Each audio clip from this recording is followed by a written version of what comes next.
Picture चालू करो बे।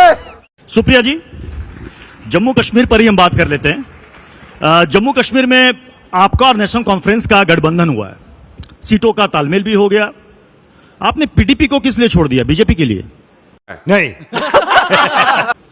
आपको और आपके दर्शकों को और सुधांशु जी को मेरा नमस्कार। आपके सवाल का जवाब मैं दूंगी, लेकिन कुछ परिस्थितियों से देश और दुनिया को भी वाकिफ होना चाहिए। आपके यहां 1.5-2 घंटे तक जम्मू कश्मीर के बीजेपी के अध्यक्ष को अपने आप को कमरे में बंद करना पड़ा, क्योंकि इतनी हाथापाई, नारेबाजी, खिलाफत हो रही थी, मुखालफत हो रही थी। तो वो जो है वो चलता है। अगर ये विपक्ष में हो रहा होता तो कहते सिर फुटौल, तो हम आपका सिर फुटौल के बारे में बात क्यों ना करें। आपने कहा वैली में कमजोर हैं, तो इन्होंने कहा भारत वैली में स्ट्रांग है। भारत वैली में नहीं, भारत अपने कण कण में, अपने कोने कोने में, अपने हर प्रांत में, अपने हर प्रदेश में, अपनी हर नदी में, अपने हर नहर में स्ट्रांग है। भारत को कोई कमजोर नहीं कर सकता है। क्यों हिला डाला ना। लेकिन यहां पर एक बात यह जरूर पूछी जाएगी कि जिस कश्मीर में आप राग अलापते हैं, और मैं ये 2 चीजें बोलना चाहती हूं क्योंकि इस पर चर्चा होनी चाहिए। कश्मीर में अमन का बहुत राग हम सुनते हैं। क्या हुआ? 2024 का लोकसभा चुनाव हुआ, आप बारामूला से भाग गए, आप अनंतनाग राजौरी से भाग गए, आप श्रीनगर से भाग गए। आप क्यों नहीं कहीं चुनाव लड़ पाए? आप सत्तारूढ़ दल है दिल्ली में, आपको इतनी हिम्मत दिखानी चाहिए थी। आप कहते हैं शांति, लड़ते चुनाव। यही तो लोकतंत्र है। लोकतंत्र में चुनाव लड़ना सबसे बड़ा, मुझे लगता है कि एक सत्तारूढ़ दल के लिए बड़ी बात है। क्यों नहीं लड़े आप? और एक बात मैं थोड़े दुख के साथ कहना चाहती हूं, इनकी सरकार को बने 78 दिन हुए हैं।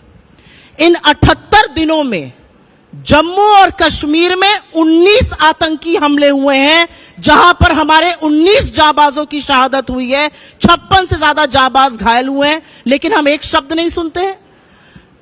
श्रद्धालुओं से भरी बस पर जम्मू में अब आतंकी हमले हो रहे हैं, हम एक शब्द नहीं सुनते हैं। ये जो पीठ ठोकने की राजनीति है, ये जो सीना ठोककर इधर उधर की बात करने की राजनीति है, ये आंकड़ों के आगे क्यों फीकी हो जाती है? प्रधानमंत्री इस देश के, और हम सबके प्रधानमंत्री, ये बात कह के मैं अपनी बात खत्म करके आपके सवाल पर जाती हूं। इस देश के प्रधानमंत्री हम सबके प्रधानमंत्री हैं। प्रधानमंत्री इधर उधर की खूब बातें करते हैं, ट्विटर पर ढूंढ ढूंढ के देशों को जाकर घूमते हैं, लेकिन 19 जाबाजों की शहादत पर एक श्रद्धांजलि और संवेदना का शब्द नहीं बोलते हैं। 2019 से उन्होंने आतंकी हमलों पर एक शब्द लिखना बंद कर दिया। क्या यह सही है? क्या यह जाबाजों का सम्मान है? क्या यह श्रद्धांजलि एक कृतज्ञ राष्ट्र देगा इनको? यह मैं पूछना चाहती हूं। ये तो लेटेस्ट न्यूज है। आपने मुझसे सवाल पूछा कि हमने पीडीपी को किसके लिए छोड़ दिया। भाई, पीडीपी ने तो इनका साथ दिया था, तब तक इनके घटक दल थे, तब तक बड़े सम्मानित थे। जैसे ही साथ छूटा, उनको किसी गैंग का हिस्सा बताने लगे, उनको अलगाववादी बताने लगे। हमारा और नेशनल कॉन्फ्रेंस का एक नेचुरल फिट बैठता था, और उस नेचुरल फिट के चलते हम चुनाव लड़ रहे हैं। पीडीपी लोकतांत्रिक चुनाव तरीके से वो भी मैदान में है, और मुझे लगता है कि अंततोगत्वा एक चुनी हुई सरकार जम्मू कश्मीर में बने, ये हम सबका लक्ष्य है। यानी भविष्य में पीडीपी कांग्रेस के साथ आना चाहे तो कांग्रेस रखेगी साथ? भविष्य वक्ता मैं नहीं हूं, भविष्य वक्ता तो सुधांशु जी हैं। ज्योतिषाचार्य इनको आता है, मुझे नहीं आता है। सुधांशु जी, लेकिन हिंदुस्तान की राजनीति में मुझे लगता है कि हिंदुस्तान की राजनीति में जो आज इंडिया ब्लॉक या राहुल गांधी जिस मिशन को लेकर चल रहे हैं, उसमें बीजेपी की गहरी शिकस्त हर राज्य में होने वाली है। आपने जम्मू कश्मीर से शुरू किया, आशा रखती हूं आप हरियाणा, महाराष्ट्र और झारखंड पर भी आएंगे। क्या कहना क्या चाह रहे हैं भाई आप? कहें कि शून्य, कश्मीर में शून्य है, जम्मू में भले आपकी सीटें हैं। मैं सुप्रिया जी आपसे पूछना चाहता हूं, राहुल गांधी जी ने कहा कि यहां पर हम नफरत के बाजार में मोहब्बत की दुकान खोलने आए हैं। लोकसभा चुनाव में तो आपका खाता ही नहीं खुला जम्मू कश्मीर में। मैं एक बात का उल्लेख करके आपके सवाल पर आ रही हूं। इन्होंने क्रमशः जवाब दिया था, तो मुझे लगता है मेरी भी नैतिक जिम्मेदारी है कि मैं कुछ क्रमशः बातें कर दूं। भारत तो हर जगह मजबूत है। आपकी सांसद, आपके मंत्री लोग कह रहे हैं कि यहां पर अमेरिका और चीन अस्थिरता पैदा कर रहा है। आप किसानों को हत्यारा और बलात्कारी कहने पर तो कहते हैं पलड़ा झाड़ के, भैया ये हमारा बयान नहीं है, ये कंगना जी का बयान है। कंगना जी ने तो आगे ये भी कहा है कि अमेरिका और चीन इस देश में अस्थिरता पैदा कर रहे हैं। उन्होंने किसान आंदोलन किया। तो इतने मजबूत मोदी जी हैं, इतनी मजबूत सरकार चला रहे हैं, लेकिन यहां पर बांग्लादेश जैसे हालात अमेरिका और चीन पैदा कर रहे हैं। इस पर तो सरकार को स्पष्टीकरण देना चाहिए। मुझे लगता है ये विरोधाभास है, आपस में विरोधाभास है, इनकी राजनीति में भी विरोधाभास है। और विरोधाभास समझा देती हूं क्यों है। इन्होंने कहा हमने ऐसे बहुत सारे लोगों से गठबंधन किया जो हमारे तालमेल के नहीं थे। अरे आपने पीडीपी के साथ तब गठबंधन किया था जब उन्होंने खुलकर अपने मैनिफेस्टो में घोषणा पत्र पे लिखा था कि पाकिस्तान की करेंसी को इंडिया में यूज करने दो। उसके बाद आपने गठबंधन किया था। तो आपकी सत्ता लोलुपता और आपकी जो एक मौके की राजनीति है वो सब लोग वाकिफ है। तुम्हें शर्म है? कुछ शर्म आया है? आपने बात करी मोहब्बत की दुकान की। मुझे ऐसा लगता है कि एक व्यक्ति जिसने इस देश के 4,500 किलोमीटर पैदल नापे हैं, जिसने कश्मीर में पैदल चलकर एक नजीर प्रेजेंट करी कि अगर मेरी सफेद टी शर्ट लाल हो जाए मुझे फर्क नहीं पड़ता, मैं यहां चलूंगा। मुझे लगता है अगर वो मोहब्बत की बात कर रहा है, इसका साथ हम सबको देना चाहिए। और मैं इसलिए नहीं कह रही हूं क्योंकि मैं कांग्रेस की हूं या कोई ये बीजेपी के हैं। मुझे ऐसा लगता है कश्मीरियत मोहब्बत की बात सीटों में तब्दील क्यों नहीं हुई?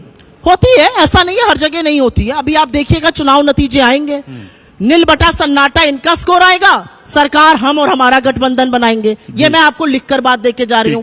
हरियाणा हम जीतेंगे, महाराष्ट्र हम जीतेंगे, झारखंड में दोबारा से हमारी सरकार हम बनाएंगे। और एक बात बस छोटी सी कहकर आप उसके बाद डिबेट को आगे ले जाइए। यहां पर सुनने को मिला कि हमारे जो गठबंधन के लोग हैं, हम सिर्फ अपना मुख्यमंत्री बनाने के लिए गठबंधन नहीं करते हैं। अरे आप तो ऐसे लोगों से गठबंधन कर लेते हैं। शाम को मोदी जी ने स्पीच देके कहा 70,000 करोड़ रुपए का घोटालेबाज है अजीत पवार। सुबह 7 बजे उनके साथ आप शपथ ग्रहण समारोह में शामिल हैं। तो आपकी बातों का, आपके कृत्यों का, आपके आदर्शों का, आपकी राजनीति का एक ही नाम है मौका परस्त राजनीति। ये बड़ी अच्छी बात कही आप। एक मिनट, नहीं, इस पर मुझे एक जवाब देने की जरूरत है। इन्होंने कहा हम बने भी आजादी के बाद हैं। आजादी के आंदोलन के वक्त तो आप माफीनामा लिखते थे, मुखबिरी करते थे, पेंशन लेते थे, एक एक शहर में जिंदगी गुजार देते थे। आप तो भारत छोड़ो आंदोलन जो महात्मा गांधी ने शुरू किया, आपके जो सबसे आराध्य हैं श्यामा प्रसाद मुखर्जी जी, वो चिट्ठी लिखकर बोलते थे इस आंदोलन का दमन कैसे करो। तो आप कैसे भारतीयता की, राष्ट्रीयता की बात भी कर सकते हैं? आप तो वो पार्टी है जिसके सबसे आइडियोलॉजिकल फाउंटेन हेड आरएसएस ने 52 साल तक तिरंगे को अशुभ कहा और तिरंगा नहीं फहराया। और ये मैं कोई तथ्य बना तो रही नहीं हूं, ये सार्वजनिक रूप से गठित तथ्य है। मेरा अपना मानना है राजनीति में उन मुद्दों पर बात होनी चाहिए जिन मुद्दों के लिए हम लोग चुने जाते हैं। आपका 100 दिन का एजेंडा था, 80 दिन पूरे होने वाले हैं 2 दिन में। उन 80 दिनों में करीब करीब 24 ट्रेन हादसे हो गए, 21 लोगों की मौत हो गई, 100 से ज्यादा घायल। उन 80 दिनों में 45 ऐसे इंफ्रास्ट्रक्चर ढह गए जो कोई सोच नहीं सकता था। यही नहीं, अभी और सुनिए। कल इनॉग्रेशन हुआ, एयरपोर्ट ढहा जा रहा है जैसे ताश के पत्ते की तरह। और मुझे एक बात का दुख है क्योंकि मैं छत्रपति शिवाजी महाराज को अपना आराध्य मानती हूं। और मेरा मानना है कि जब छत्रपति शिवाजी महाराज की कल महाराष्ट्र में 9 महीने के अंदर इनॉग्रेशन मोदी जी द्वारा करी हुई मूर्ति ध्वस्त होती है, तो सवाल आपसे पूछा जाएगा कि ये देश आप कैसे चला रहे हैं? ये कौन भ्रष्टाचारी है जहां पर एयरपोर्ट, पुल, राम मंदिर टपक रहा है, भारत का संसद टपक रहा है और वीर शिवाजी की मूर्ति ऐसी ध्वस्त हो गई जैसी किसी ने सोची नहीं थी। 57 की नेहरू की इनॉग्रेटेड मूर्ति, अनावरण की हुई मूर्ति आज भी चल रही है और आपकी बनाई हुई मूर्ति 9 महीने में ध्वस्त हो रही है। मुझे लगता है बहुत सारे ऐसे सवाल हैं जिनके लिए आपको चुना गया था, आपको जवाब देने पड़ेंगे। मैंने यहां पर एक तथ्य रखा, उस तथ्य पर एक शब्द नहीं बोला गया। 80 दिनों में 19 आतंकी हमले और उस 19 आतंकी हमलों में हमारे 19 जाबाजों की शहादत जम्मू कश्मीर में हुई है, लेकिन प्रधानमंत्री ने एक शब्द नहीं बोला। इसका जवाब सुधांशु जी आप कुछ भी बोलो, ये नहीं सुनने वाला। से मैं लेना चाहूंगा और दर्शक भी जानना चाहेंगे। लेकिन सुप्रिया जी ये बताइए कि 370 को लेकर कांग्रेस का स्टैंड वही है या फिर बदल गया? मैं वही है इसलिए कह रहा हूं कि जब सुप्रीम कोर्ट ने कहा कि यह वैधानिक तरीके से इसे हटाया गया था, उसके बाद मुझे याद है कि कांग्रेस ने कहा था कि इस पर अब बहस खत्म हो गई है, जल्द से जल्द चुनाव हो और जम्मू कश्मीर को वापस से पूर्ण राज्य का दर्जा दिया जाए। नेशनल कॉन्फ्रेंस ने साफ साफ मैनिफेस्टो में कहा है कि 370 की वापसी। अब आप उनके साथ अलायंस में हैं, अब ये बताइए कि आपका भी स्टैंड वही है, ये माना जाए कि कांग्रेस चाहती है 370 की वापसी हो? कांग्रेस पार्टी एक स्वतंत्र पॉलिटिकल पार्टी है। कांग्रेस पार्टी का CWC हमारी हाईएस्ट डिसीजन मेकिंग बॉडी है, और जिस वक्तव्य का आपने यहां पर उल्लेख किया कि जल्द से जल्द चुनाव हो, पूर्ण राज्य का दर्जा दोबारा दिया जाए, बिल्कुल हमारा स्टैंड वो तो है। 370 की और वापसी उस नहीं चाहती कांग्रेस? बिल्कुल नहीं, हमारा स्टैंड पूर्ण राज्य का दर्जा और निष्पक्ष फेयर इलेक्शन है जम्मू तो फिर आप कश्मीर उस में। पार्टी के साथ अलायंस में जो 370 वापस चाहती है? ऐसे बहुत सारे अलायंस होते हैं जो देश काल परिस्थिति को देखकर किए जाते हैं, और तो फिर- देश काल परिस्थिति को देखकर तो इतने फिर उसी हिसाब विभाजनकारी से- और फिर इतने उसी नफरती हिसाब लोगों से को देश दूर काल रखना और परिस्थिति जरूरी को है। देखकर बीजेपी भी पीडीपी के साथ कर नहीं, लेती मैं है आपको अलायंस। बात समझ चुप, बिल्कुल चुप। हिम्मत कैसे हुई तेरी मुंह खोलने की? एक मिनट, मैंने हिंदू आपको सबसे ये बचना बात, चाहती है एक मिनट, मैंने इनको ये झूठ परोसते हुए कुछ मंचों पर देखा है, तो इनके झूठ का पर्दाफाश करूंगी। या तो राहुल गांधी का ये ट्वीट दिखा दीजिए जिसका आप झूठा उल्लेख करते हैं, नहीं तो राजनीति छोड़ दीजिए, क्योंकि मैं डंके के चोट पर कहती हूं कि राहुल गांधी ने हमास पर या पैलेस्टीन पर जो आप कह रहे हैं ऐसा कोई ट्वीट नहीं किया है। आप बार बार ये झूठ बोलना बंद कर दीजिए, ये मैं आपके मुंह पर कहना चाहती हूं। झूठ मत बोलिए। कांग्रेस वर्किंग बीच में कमेटी का मत बोलिए। प्रस्ताव नहीं है। बीच में मत बोलिए, कांग्रेस बीच में वर्किंग मत कमेटी- बोलिए, अभी तक ठीक डिबेट चल रहा है, चलने दीजिए, बीच में मत बोलिए। या तो आप ट्वीट दिखाइए या हाथ पकड़ जोड़ के माफी मांगिए, रोज रोज ये झूठ मत भरोसा करिए। मैं नहीं दिखाऊंगा। आपने इनसे सवाल पूछा आतंकी घटनाओं के बढ़ने पर, इन्होंने कहा दक्षिणी कश्मीर में बढ़ रही हैं। डोडा कहां है? जम्मू में हो रही हैं।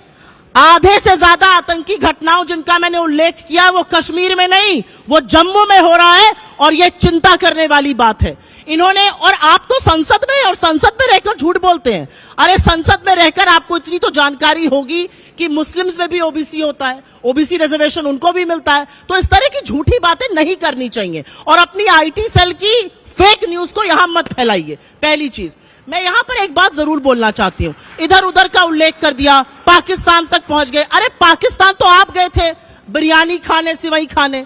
पाकिस्तान की आईएसआई को हमारी सरजमी पठानकोट में सबसे पहले मोदी जी ने आने दिया। आप किस तरह की बातें करते हैं पाकिस्तान से? असलियत यह है कि फेलियर ऑफ इंडियन डिप्लोमेसी, 78 साल हमने अभी आजादी के मनाए हैं, इससे पहले कभी नहीं हुआ है।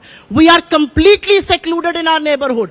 पाकिस्तान और चीन मिलकर क्या कर रहे हैं ये सबको पता है। वो एक्सेस श्रीलंका से आपने चीन को वहां एंट्री दिला दी।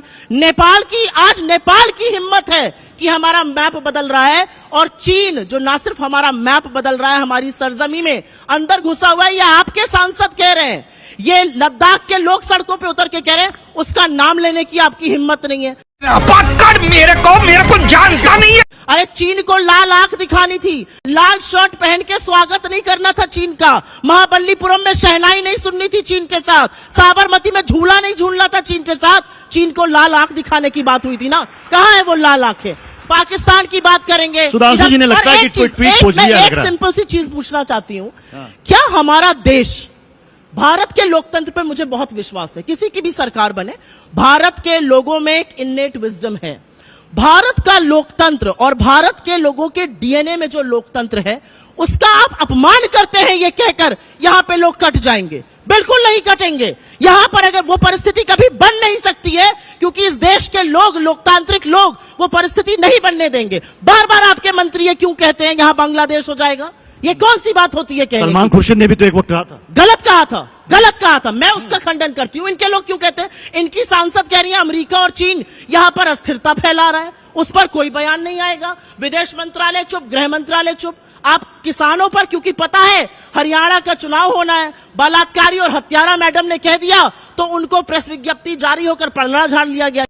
मुझे क्रेडिट नहीं चाहिए। हुए इंसान की क्योंकि छेड़ी दी है तो बदलते हुए इंसान की बात कर ही लेते हैं। जब मैं मुख्यमंत्री रहूंगा तो मैं जीएसटी का पुरजोर विरोध करूंगा, लिख लिख के विरोध करूंगा, और प्रधानमंत्री बनकर जीएसटी का आर्किटेक्ट मैं ही बन जाऊंगा, नरेंद्र मोदी। जब मैं मुख्यमंत्री रहूंगा तो मैं खाद्य सुरक्षा अधिनियम का लिख लिख के विरोध करूंगा, और जब प्रधानमंत्री बन जाऊंगा तो 80 करोड़ लोगों को फ्री का राशन देने का झुनझुना बजाऊंगा, नरेंद्र मोदी।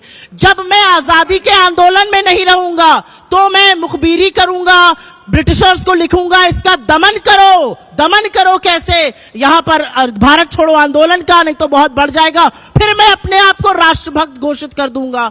असलियत यह है कि राहुल गांधी एक ऐसे शख्स हैं जिन्होंने आपकी दिन की नींद और रातों का चैन उड़ा दिया है, और असलियत यह है कि आपको समझ में नहीं आ रहा है कि उनके उठाए मुद्दों से कैसे निपटे। खत्म, bye bye, tata, good bye, गया।